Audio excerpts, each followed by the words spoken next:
नमस्कार बच्चों। उम्मीद करती हूँ कल आप सबको चैप्टर 3 की जो मैंने वीडियो आपको सेंड की थी अच्छे से समझ में आई होगी, बच्चों ने देखी भी होगी।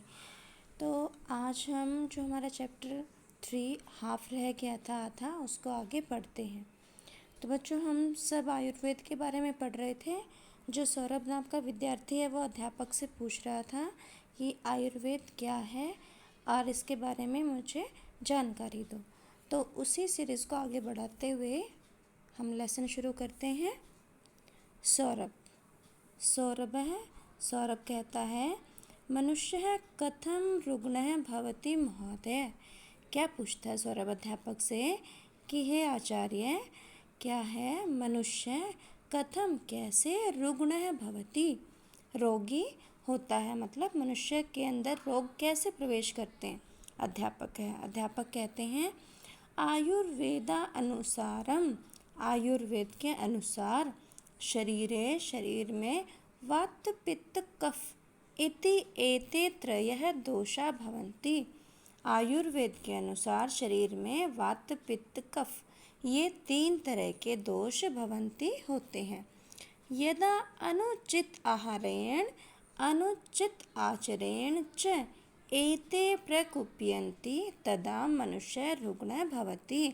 मतलब जब अनुचित आहार, मतलब हम क्या करते हैं, जब हम उल्टा सीधा भोजन कर लेते हैं, अपने शरीर के अकॉर्डिंग भोजन नहीं करते जो हमारे शरीर को लाभ देगा, उसके विपरीत भोजन करते हैं, या फिर आचरण ऐसा करते हैं हमेशा गुस्से में रहते हो जैसे, तो बुरा आचरण और बुरा ही भोजन जब करते हैं, एते प्रकुप्यन्ति तदा मनुष्य रुग्ण भवति।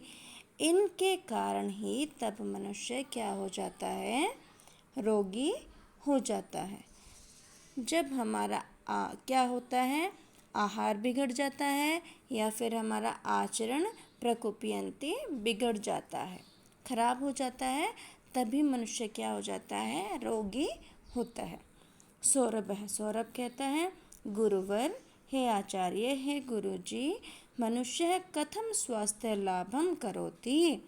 जो मनुष्य है कथम कैसे स्वास्थ्य लाभम करोति, स्वास्थ्य को लाभ दे सकता है, मतलब अपने शरीर को कैसे स्वस्थ रख सकता है। अध्यापक कहते हैं, आयुर्वेदे रोगस्य निदानम अस्ति। आयुर्वेद में रोग का निवारण है, रोग को दूर करने के तरीके हैं। समुचित पथ्य पालनेन मनुष्य सर्वथा स्वस्थ भवति। क्या है, समुचित हर एक तरीके से पथ्य पालन, जो नियम दिए गए हैं उनकी क्या करने से, उनका पालन करने से मनुष्य सर्वथा हमेशा स्वस्थ भवति, स्वस्थ रहता है। सौरभ कहता है, कृपया कासांचित औषधीनां नामानि वदतु याभिः जना दीर्घायु यापयन्ति।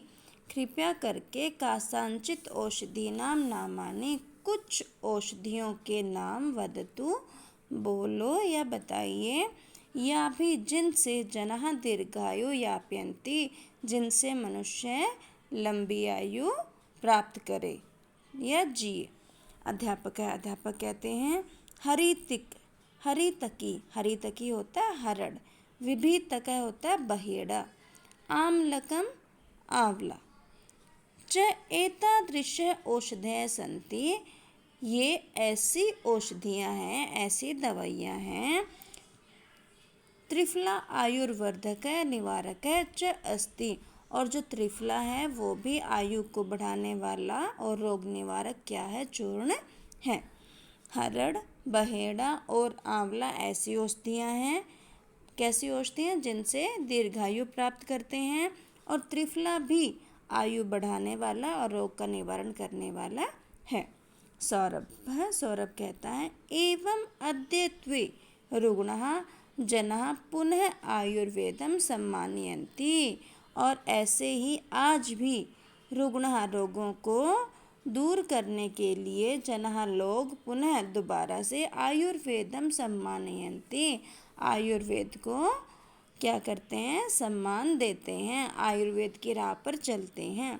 अध्यापक कहते हैं आम हाँ इदम अप्य अवगच्छ यत् औषधीनां प्रयोगः बहुरूपेण भवति।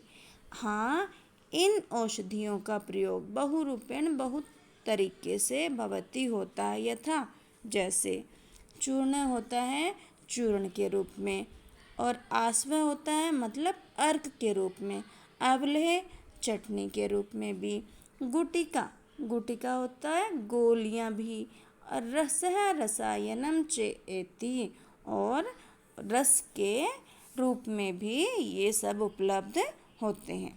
आयुर्वेदस्य प्रचारः विदेशेष्वपि प्रचलति। आयुर्वेद का प्रचार विदेशों में भी प्रचलित है, मतलब जो आयुर्वेद के गुण हैं, आयुर्वेद के नियम है, जो आयुर्वेद का महत्व है, वो विदेशों में भी क्या है, फैला हुआ है।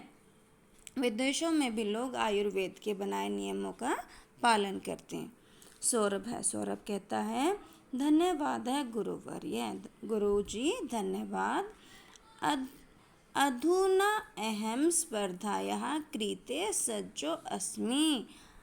अब मैं स्पर्धाया प्रतियोगिता के लिए सज्जो अस्मि, तैयार हूँ।